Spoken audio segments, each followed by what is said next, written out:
নমস্কার বন্ধুরা, আমি আলপনা সিম্পলের টেস্টিতে আপনাদের সবাইকে স্বাগত।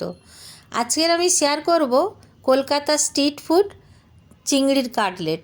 আমার চ্যানেলে নতুন বন্ধু হলে আমার চ্যানেলটিকে সাবস্ক্রাইব করে পাশে থাকার অনুরোধ রইল।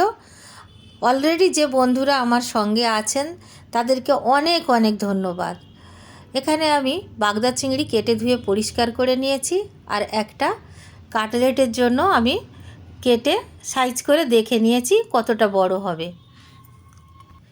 এইভাবে যদি আমরা চিংড়ি মাছগুলো কেটে চওড়া করে নিই, অনেক বড় কাটলেট তৈরি হবে। আমরা যে স্ট্রিট ফুড খাই সেখানে কিন্তু এই রকমইভাবে বানানো হয়। যতটা সম্ভব চওড়া করা যায়। দেখুন, আমি আরও চওড়া করে নেব। এইভাবে যদি কেটে নেন তাহলে আরও চওড়া হয়ে যাবে। দুদিকে এইভাবে আমি কেটে নেব।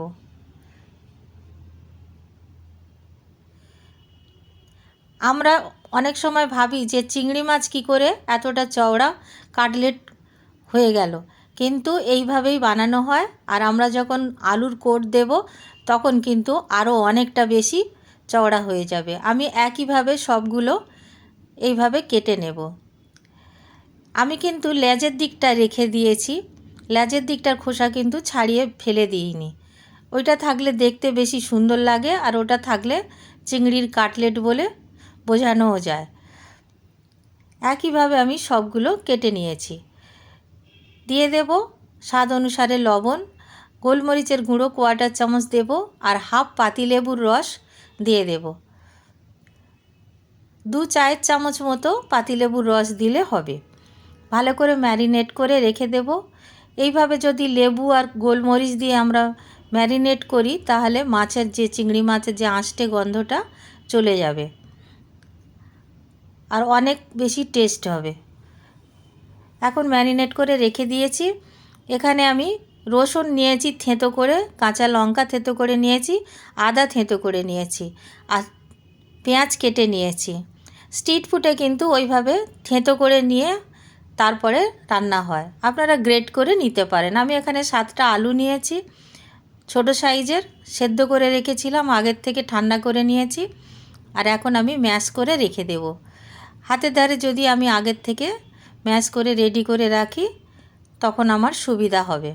গ্যাস জ্বালিয়ে কড়াই বসিয়ে দিয়েছি। 1 টেবিল চামচ সরষের তেল দিয়ে দিচ্ছি। তেলটা খুব ভালোভাবে গরম হয়ে গেলে দিয়ে দেব প্রথমে থেঁতো করে রাখা আদা আমি এখানে 2 চামচ মতো দিয়েছি, আর রসুনও আমি 2 চামচ মতো দিয়ে দিলাম। ভালোভাবে একটু নাড়াচাড়া করে নেব।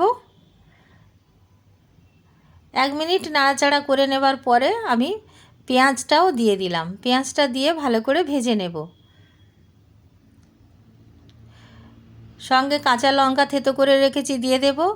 1 চায়ের চামচ কাঁচা লঙ্কা আমি থেঁতো করে দিয়ে দিলাম। সব কিছু ভালোভাবে ভেজে এইরকম ব্রাউন কালার এসে গেলে তখন আমি দিয়ে দেব স্বাদ অনুসারে লবণ, আর জিরার গুঁড়ো 1/2 চামচ, ধনিয়ার গুঁড়ো 1/2 চামচ, হলুদ গুঁড়ো দেব 1/2 চামচ, লঙ্কার গুঁড়ো দেব 1/2 চামচ, আর চিনি দেব 1/2 চামচ। চিনিটা আমি স্বাদ ব্যালেন্স করার জন্য দিলাম। আপনারা যদি চিনি পছন্দ না করেন স্কিপ করে যাবেন, অসুবিধা হবে না। ভালোভাবে নাড়াচাড়া করে নিলাম 30 সেকেন্ড মতো। খুব বেশিক্ষণ নাড়াচাড়া করার প্রয়োজন নেই। এখন দিয়ে দেব সেদ্ধ করে রাখা ম্যাশ করা আলু।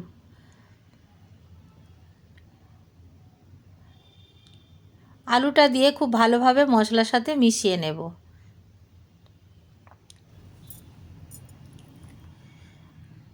ভালোভাবে নাড়াচাড়া করে খুব ভালো করে একটা মসৃণ মতো করে নেব, যাতে বেশি গোটা গোটা ভিতরে কিছু না থেকে যায়।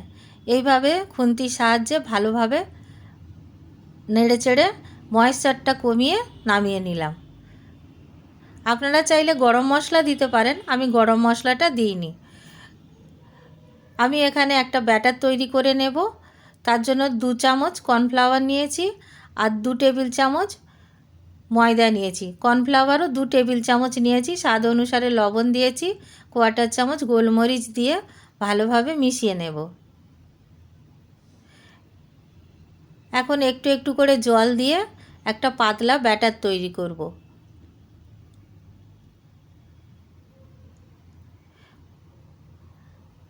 ব্যাটারটা আমি একেবারে পাতলা তৈরি করব, আর খুব মসৃণ মতো তৈরি করতে হবে, যাতে কোনো ডালা বা গুডলি না থেকে যায়। আমি আরও একটু জল দিয়ে পাতলা করে নিলাম। দেখুন এই রকমই পাতলা হবে। আর চামচের আমি দেখাচ্ছি, চামচের পিছনে দেখুন এইভাবে যে কোটটা পড়েছে হালকাভাবে, এই রকমই হবে পাতলা ব্যাটারটা। এখানে আমি নিয়ে নেব বিস্কিটের গুঁড়ো। আমি বাজার থেকে কিনে এনেছি বিস্কিটের গুঁড়ো, আপনারা চাইলে বিস্কিট কিনে গুঁড়ো করে নিতে পারেন।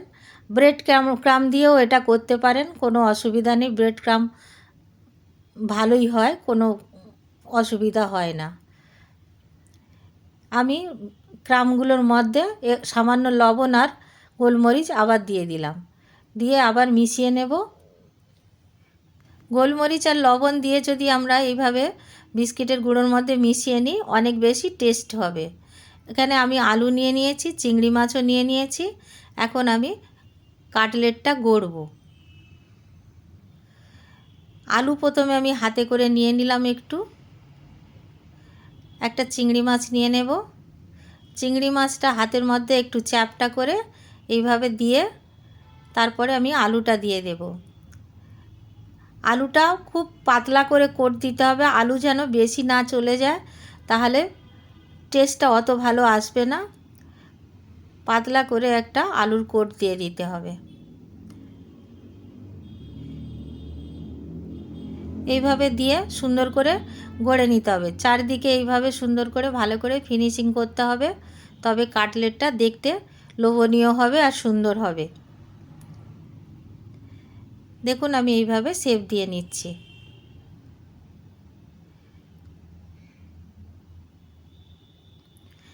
এখন আমি বিস্কিটের গুঁড়োর মধ্যে দিয়ে নেব। প্রথমে একবার বিস্কিটের গুঁড়োর মধ্যে দিয়ে নেব, দিয়ে এইভাবে চেপে চেপে বিস্কিটের গুঁড়োগুলো ঝারিয়ে দেব, যাতে ওর মধ্যে না থাকে বেশি। এখন আমি ব্যাটারের মধ্যে ডুবিয়ে আবারও বিস্কিটের গুঁড়োর মধ্যে দেব।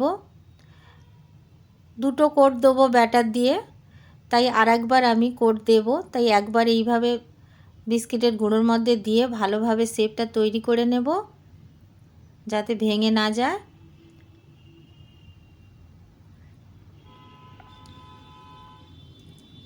আবারও আমি এই রকম হওয়ার পরে ব্যাটারে ডুবিয়ে আবারও একটা কোট দিয়ে নেব।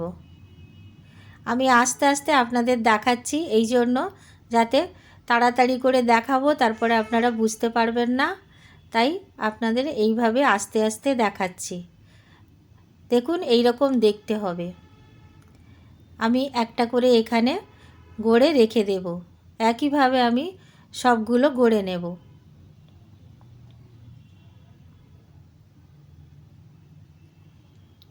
কলকাতার দক্ষিণ থেকে উত্তর সব জায়গায় এই রকমই কাটলেট কিনতে পাওয়া যায়।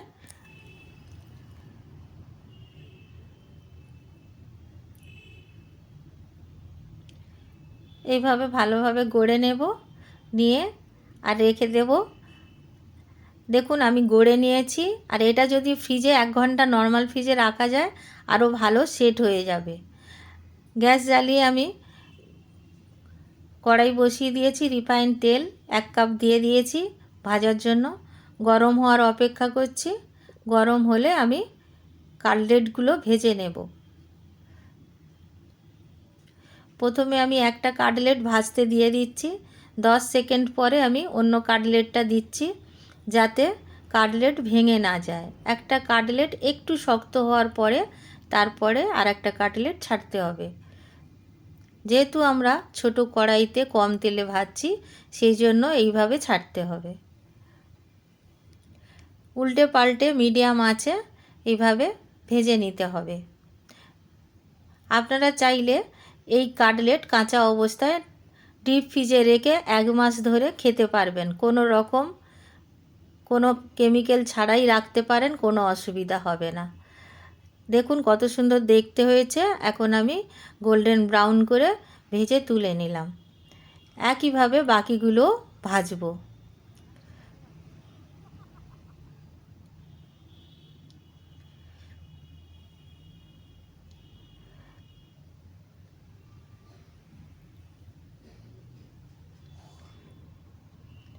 সবগুলো আমি ভেজে নিয়েছি, যে কটা আমার দরকার। আর আপনারা বাড়িতে বানাবেন, আর কেমন লাগলো কমেন্ট করে অবশ্য জানাবেন। আমি আপনাদের সার্ভ করে দেখাচ্ছি এখন একটি প্লেটে। রেসিপি যদি ভালো লাগে লাইক করবেন, শেয়ার করবেন, নতুন বন্ধু হলে সাবস্ক্রাইব করতে ভুলবেন না যেন। আজকের এই পর্যন্ত, দেখা হবে পরের ভিডিও। সুস্থ থাকবেন, ধন্যবাদ, নমস্কার।